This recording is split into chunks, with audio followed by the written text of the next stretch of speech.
Bonjour à tous, moi c'est Carlos, bienvenue sur cette nouvelle vidéo sur ma chaîne et aujourd'hui on va parler de pourquoi 99% des gens qui essayent le dropshipping échouent.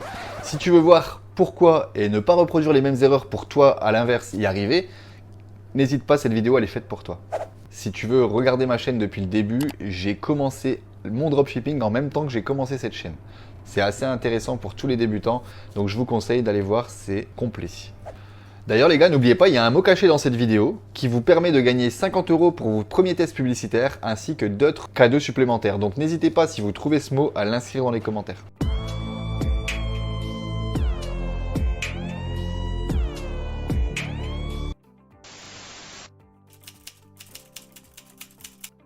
Donc clairement aujourd'hui ça fait 178 jours exactement, à l'heure où je vous parle, que j'ai commencé le dropshipping de zéro. J'ai tout répertorié sur cette chaîne, si vous voulez aller voir, je vous conseille, c'est une mine d'informations pour tous ceux qui veulent débuter à l'heure actuelle. Donc le dropshipping clairement c'est vendre sans stock. Mais attention, ce modèle attire beaucoup de monde grâce à tous ses avantages, mais clairement sans stratégie et sans compétences, c'est l'échec assuré. Donc le dropshipping est un modèle commercial où le vendeur ne garde pas de stock. Lorsqu'il passe commande, le produit est expédié directement à son fournisseur qui envoie lui-même le produit au client. C'est une faible barrière à l'entrée pour rentrer dans ce business, mais il y a aussi énormément de défis à relever du coup en conséquence, vous vous doutez bien. Si c'est simple d'un côté, c'est qu'il y a une complication de l'autre. Donc clairement, les 5 raisons les plus courantes d'échec en dropshipping, le premier, ça serait le manque de différenciation. C'est très important à l'heure actuelle que si tu vends la même chose que tout le monde, pourquoi les clients achèteraient chez toi ?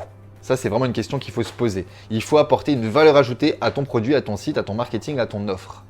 Le fait qu'il y ait beaucoup de concurrence, ça rend les marges beaucoup plus faibles et la compétition beaucoup plus féroce. Donc si tu n'as pas un minimum d'armes et que tu peux pas te battre, ça ne sert à rien. Problème numéro 2 et qu'on le voit assez souvent, c'est clairement la sélection du produit en lui-même justement. Sans une demande solide sur un produit, tu perds clairement ton temps. Donc fais des recherches, une belle veille concurrentielle avant de choisir un produit. Utilise Google Trends pour voir la demande sur un marché. Et là, uniquement après ça, tu pourras commencer à voir si ce produit peut se vendre et créer un testing autour. Aussi, choisir des produits sans demande stable, par exemple des produits saisonniers. En débutant, je ne conseille pas parce que vous n'allez pas comprendre ce que vous faites. Ou alors avec trop de concurrence. Donc bien sûr, une bonne veille concurrentielle, c'est regarder aussi le nombre de concurrences. Si vous allez taper sur la niche des cosmétiques, la concurrence est infinie. Donc par exemple, c'est une niche que je ne vous conseille pas, surtout au début. Il faut arriver avec des armes, il faut arriver avec quelque chose qu'on peut rajouter, une valeur ajoutée sur le marché. Et bien sûr, à ce moment-là, pour dépasser tous ces concurrents, il faudra potentiellement mettre un petit peu de budget pour réussir à créer du contenu qualitatif, des shootings photos à côté pour vraiment donner une image de marque. Et là, vous pourrez peut-être faire quelque chose. En attendant, je ne vous conseille pas. Je pense que vous me suivez jusque-là et que vous avez compris pourquoi. Et du coup, avec ce produit, bien sûr, il faudra faire une publicité. Eh bien, c'est très important de comprendre la publicité Facebook, sinon tu vas jeter ton argent par les fenêtres. C'est clair et net. Si tu commences comme 3/4 des gens, tu vas avoir un budget publicitaire de quelques centaines d'euros qui va s'épuiser en à peine quelques jours sans faire aucune vente si tu n'as pas la stratégie qui va avec. Et en numéro 3, souvent c'est la pire erreur qu'on puisse faire, mais malheureusement on la voit trop souvent sur des boutiques, un service, une expérience client médiocre. Si tu arrive à optimiser l'expérience client pour qu'elle soit au top, tu as tout gagné. Parce que les 3/4, ils font l'inverse. Et ils ont des délais de livraison qui sont infinis. Un service client absent, aucun SAV, aucune réponse sur les mails. Une mauvaise réputation qui en découle. Des mauvaises notes sur le Trustpilot, des mauvaises notes sur la boutique. Clairement des avis négatifs du coup. Et bien sûr, si en plus il a choisi un produit de mauvaise qualité, ça va clairement nuire à sa réputation et à sa boutique en lui-même. C'est sûr qu'il y a certain quelqu'un qui fait ça. Au bout de quelques mois, même s'il faisait des ventes, la boutique, elle va s'essouffler. Et si en plus il n'a pas de stratégie à long terme, c'est fini pour lui. Donc si tu cherches clairement juste un coup rapide, tu finiras par abandonner. Pense sur le long terme. Beaucoup se lancent sans planification, espérant des gains rapides, ce qui est clairement rarement le cas. Donc, comment éviter toutes ces erreurs ? Déjà, c'est simple. Ne reproduis pas tout ce que tu as pu entendre dans cette vidéo. Et n'hésite pas à regarder toute ma chaîne depuis le début pour voir ce que moi j'ai mis en place et les erreurs que j'ai pu faire déjà. Vraiment, si tu veux te lancer et que tu es prêt à faire les efforts qu'il faut, différencie-toi. Ton service client au top, tes produits uniques, un contenu de qualité. Choisis tes produits intelligemment, sois smart. Analyse la demande, la concurrence, fais une vraie veille concurrentielle. Ne te dis pas juste il est bien ce produit, je vais le vendre parce que t'as dit. Non, renseigne-toi. On n'a pas la science infuse, on est obligé de regarder pourquoi et de comprendre son avatar client.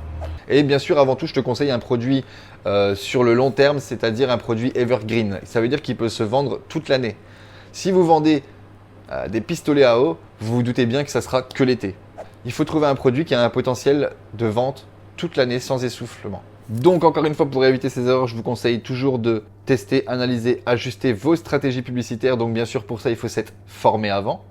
Une expérience client premium, clairement. Livraison rapide, service réactif, qualité des produits. Assurez vous-même en appelant vos clients qu'ils reçoivent bien leurs commandes rapidement. Et si vous êtes réactif comme ça et que votre SAV est au top, la qualité est au rendez-vous, vous allez avoir un retour client exceptionnel.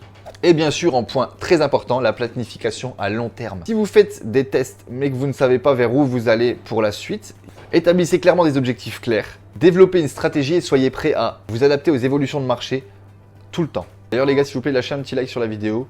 Ça ne vous coûte rien, mais ça booste grave le référencement de la chaîne. Donc merci d'avance à tous ceux qui le feront. Un petit point sur mon expérience personnelle. J'ai fait toutes ces erreurs que je viens de vous dire à l'heure actuelle. Mais à force d'analyser, d'ajuster, de comprendre réellement l'écosystème du dropshipping, j'ai clairement construit un business qui à l'heure actuelle est rentable. Clairement, si j'ai pu le faire, toi aussi.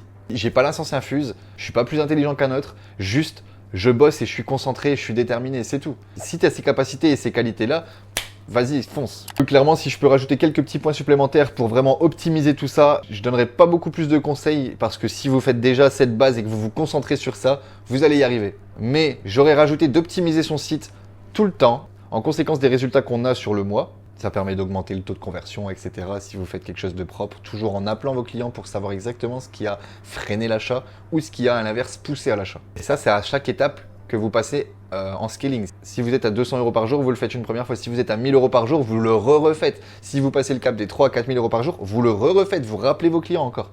C'est très important de toujours suivre l'évolution. Apprenez et formez-vous en continu. Même lorsque vous comprenez ce que vous faites et que vous commencez à avancer, continuez à vous former. Sinon, à un moment donné, vous allez vous retrouver seul devant votre ordinateur à ne plus savoir quoi faire. Et surtout, diversifier ses canaux de vente, ses canaux d'acquisition. Google, Facebook, TikTok, Instagram, les 4 les plus puissants à l'heure actuelle. Bien sûr, comme je viens de dire avant, créer une marque forte. Au-delà de la vente des produits, vous allez travailler sur l'identité de votre marque, des visuels, même des petites publications qui n'ont pas pour but de vendre, mais juste d'informer le client. Tout ça, je vous conseille aussi. N'hésitez pas à regarder mes anciennes vidéos si vous voulez plus de conseils là-dessus. La vidéo 15, elle parle de comment j'ai transformé ma boutique actuelle en marque. Ensuite, il faut que tu anticipes les difficultés. Donc ça, tu vas le comprendre au fur et à mesure lorsque tu avances dans le dropshipping. Et bien sûr, fixe-toi des objectifs SMART.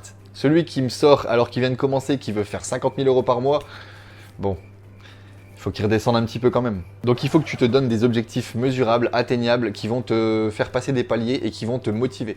Par exemple, au tout début, mon palier, c'était de faire une vente, c'est tout. Ensuite, ça a été de faire 10 ventes. Ensuite, j'ai décidé de vouloir 100 ventes sur ma boutique, et ainsi de suite. À l'heure actuelle, je suis arrivé au moment où j'ai trouvé la rentabilité et que maintenant, je suis arrivé à vouloir faire 10 000 € par jour. Il y a un problème, c'est que au fur et à mesure, c'est que je me rends plus compte de là où j'étais au début, j'ai l'impression. Donc, je suis content d'avoir avancé comme ça en si peu de temps, entre guillemets. J'ai l'impression d'avoir avancé 3 fois plus vite que quelqu'un d'autre qui se serait laissé aller, on va dire. Donc surtout, ça c'est le point le plus important. Des objectifs qui sont atteignables, mesurables, atteignables, réalistes et temporels du coup. Parce que si vous ne vous fixez pas une limite dans le temps, vous pouvez attendre 1 an. Si j'avais pas fixé un minimum de temporalité dans mon avancée, j'aurais peut-être pas eu aussi le succès que j'ai à l'heure actuelle. Donc vraiment, mettez-vous des limites. Dites-vous, dans 1 mois, je dois avoir fait ça. Ça ne sera pas 1 mois, ça sera peut-être 2 mois. Mais si vous vous étiez dit 2 mois, ça en aurait pris 3. Donc, s'il vous plaît les gars, soyez déterminés, faites ce qu'il faut pour avancer dans votre business. Donc, conclusion de cette vidéo, le dropshipping, ça peut être extrêmement rentable, à condition que tu l'abordes avec stratégie et discipline. Vraiment les gars, je vous conseille de ne jamais lâcher. Ok, si vous travaillez que 2 heures par jour sur votre ordi, pas de souci, mais travaillez vraiment ces 2 heures-là. Il n'y a rien à côté, il n'y a pas de bruit, vous êtes tout seul dans votre délire. Donc si cette vidéo elle a été utile pour toi, n'hésite pas à t'abonner, à lâcher un like. Active la cloche pour ne rien manquer des futures vidéos. Et j'ai une question pour toi. Quelle est la plus grande difficulté que tu as rencontrée en dropshipping? Partage-la moi en commentaire. J'aurais aimé vous lire et répondre à tous vos commentaires. ça me ferait extrêmement plaisir. Dans la prochaine vidéo, on va voir comment je gère mon service après-vente sur ma boutique en ligne qui a fait actuellement à peu près 50 ventes par jour. Donc suivez-moi sur mon Instagram aussi pour avoir un maximum de contenu et surtout pour qu'on puisse se donner de la force. D'ailleurs les gars, vous êtes nombreux à me demander si j'ai une formation en ligne sur le dropshipping. Donc non, mais j'ai déjà accumulé énormément de contenu que j'ai plus qu'à structurer, que je commence déjà à le faire. J'ai eu beaucoup de demandes pour ça. Dites-moi en commentaire si ça vous intéresserait aussi ou non. Les gars, je vous dis à la semaine prochaine pour la prochaine vidéo. Surtout activez la cloche. Et à dimanche les futurs businessmen. Ciao ciao!